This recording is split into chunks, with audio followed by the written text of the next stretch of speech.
Israel is facing enemies at every turn. They're surrounded by enemies. Just this past Friday, a high-ranking Hamas official, Hamas is in Gaza in the south, high-ranking Hamas delegation on Friday began to visit Iran to inform its backers in Tehran about reconciliations efforts with rival faction Fatah. Fatah is in the West Bank in Israel. The group was led by recently appointed deputy Hamas chief Salah al-Aruri, who is accused of organizing multiple deadly attacks against Israelis. The group will meet senior Iranian officials over the next several days. Hamas and Fatah, these were competing for leadership among the Palestinians. Now this is supposed to bring them together.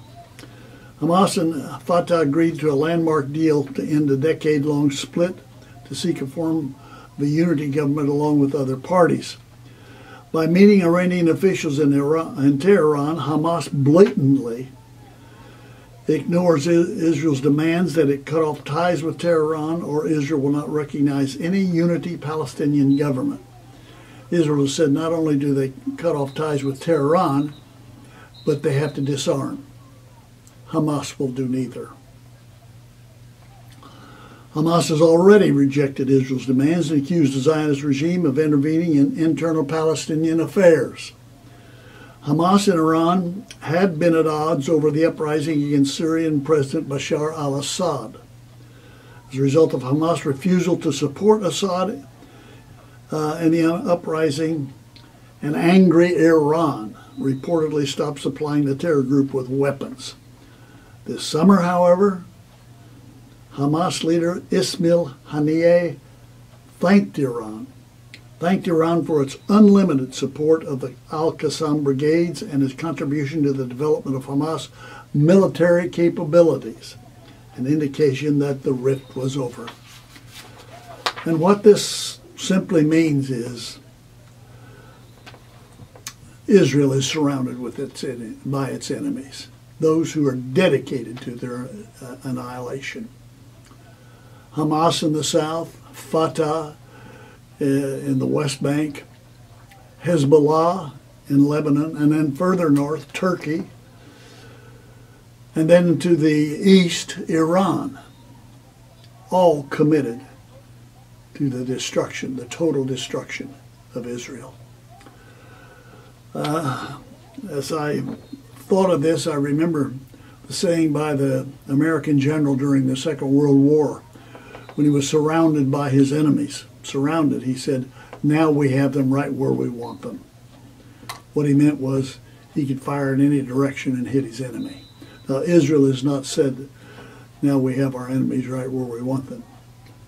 But they have recognized that they are totally surrounded, and their only help would be from the United States at this point. And I couldn't help but think of Psalm 121, because I think you have to bring God into the equation.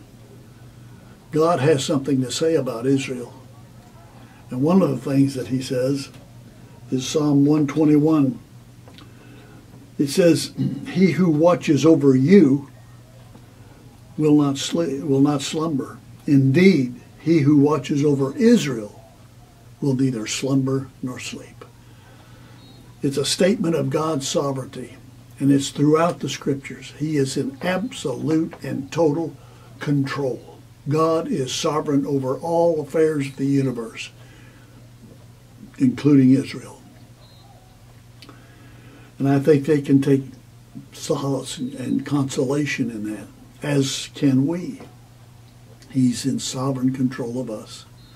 Most High is sovereign over the kingdoms of men. He gives them to anyone that he wishes, and he places over them the lowliest of men. Yahweh has established his throne in heaven, and his kingdom rules over all